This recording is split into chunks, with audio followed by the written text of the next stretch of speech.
Salamat kaayo, Mr. Chair. Magandang umaga po. Salamat ako sa ating chair dahil una na maririnig kwento ng mga naulila ng war on drugs. Mga kababayan, gatol-gatol na nangako si President Rodrigo Duterte na papatayin niya ang kapwa niya Pilipino. Mga ama, magkakapamilya at magkakapitbahay, mga journalist, kritiko, alang-alang maluktot na pagkakaintindi niya sa kaayusan, kapayapaan. Yan ang isa sa mga pangako niyang sana hindi na lang niya tinupad. Daming nagsasabi, nagbibiro lang daw si tatay. Pero sa ngayon, hindi tayo nandito para anong ibig niyang sabihin sa libo-libong beses na sinabi President Duterte na papatayin niya tayong mga Pilipino. Today, ngayong umaga, iimbestigahan natin ang madugong war on drug at ang mga batas at polisiya pahintulot. Malaking bagay po ang partisipasyon bilang chief architect ng giyerang ito. Kulang ang anumang investigasyon kung hindi siya tatanungin. Hindi ito tungkol lang sa kanya. Biktima ng EJK na naulila ay biktima ng sistematikong pang-aabuso. In the end, the perpetrators were even rewarded. Pare-pareho ang resulta ng investigasyon. May organized kill list, summary executions, may mga aligasyon, planted na ebidensya sa nabalot na ng ang mga barangay natin. Mga nanlaban daw kasi yan. Bakit tinatayang 122 na bata ang napatay kabilang ang 1 taong gulang na sanggol na walang 32 na namatay sa Bulacan sa loob ng iisang gabi noong 2017. Lahat ba yon nanlaban? Kataong patay. Isang gabi rin noong 2017 sa Maynila ang manindigan para sa kanilang mga karapatan. Kaya sa kasagsagan ng war on drug noong 2017, hinawakan ng aking opisina ang kaso ni Kian de los Santos at kinupkup namin ang mga testigo sa kanyang pagpatay kasama ang mga menor de edad. Sa pamamagitan ng hearing na ito, masimula ng pagkamit ng hustisya para sa kanila at sa iba pang biktima. At sa lahat ng nagsasabi na ang war on drugs ay parusa daw para sa mga naliligaw ang landas, my message to you is this: there is no honor punishment. It should not be an honor to be called a punisher. Thousands of innocent people, including babies, in your name. Hindi kailanman mamalaki ng mga Pilipino ang war on drugs. Dagang salamat, Mr. Chair. Salamat kayo, Mr. Chair. Dagdag na detalye,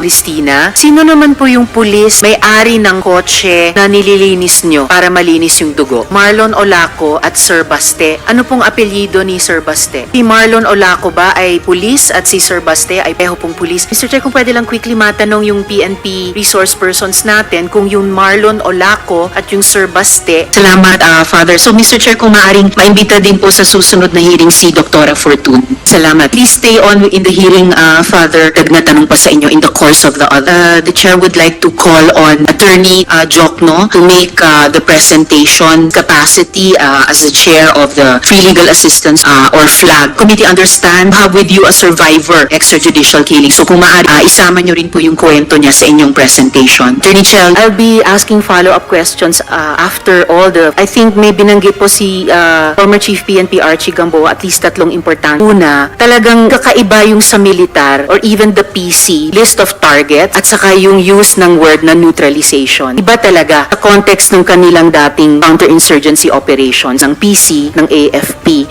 until recently na pumipihit sa external defense. Ibang-iba supposedly ang PNP pa sa ang Kongreso noon, PNP Reform and Modernization Act. So ibang-iba po yung paggamit ng neutralization or negation sa PC noon at sa AFP, aring hanggang ngayon, kesa sa PNP. Pangalawang importanteng binanggit ni former Chief PNP, sinabi nga nila, rather than, kasi po yung isa pang pag-uusapan natin in this hearing or perhaps the next hearings, Mr. Chair, merong tinawag na nangyaring pas na po sa isang resource person. Pag-aresto, walang reward, walang incentive, at may gradations pa ng. And pangatlo po, I'd like to return dun sa pinaresent so far ni na Attorney Jokno, Attorney Chel, pati doon sa mga nakuha nilang after report ng PNP sa mga napatay. Yung mga nakalista earlier for neutralists in the course of the years of the drug war, in the course of the years of the EJKs, talagang napagpalit-palit na yung neutralization, negation, pagpatay. Siguro in the nature ng mga human organization sa pagkaintindi even during the operation. So just for the record, Mr. Chair, bago yung ating iba pang former chiefs PNP. Salamat kay Mr. Chair. Related dun sa isang puntong binanggit ni Vice Lieutenant Colonel Espenido, balik lang kay Attorney Jokno. Pattern naman po bang nakita related sa mga kaso di umano ng nanlaban? Kapani-paniwala ba na lahat self-defense on the part of the law enforcer yung pagpatay? Habang on deck si Father Flav, mamaya itatanong ko rin kay, tama po ba na sedition cases were filed again? Kaugnay po ito ng banta na hinaharap, hindi lang ng people on the ground, pero yung mga gustong magdepensa sa mga EJK families. For the record, Mr. Chair, if I may ask a similar question kay Attorney Jokno, kay Attorney Chel. Salamat kayo, Mr. Chair. Attorney Chel, could you describe how was it to be an opponent of the war on drugs? Anong klaseng mga hamon ang hinaharap ng mga human rights advocate? Kasama na po yung galing sa legal team. Yes, salamat kayo, Mr. Chair. Brief manifestation. Kanina mention was made a resource person na iimbitahin din natin a personal detail about that resource person. Gusto ko lang i-make off record na it is already common knowledge dahil isang leader, Laila de Lima, nung siya ay senador,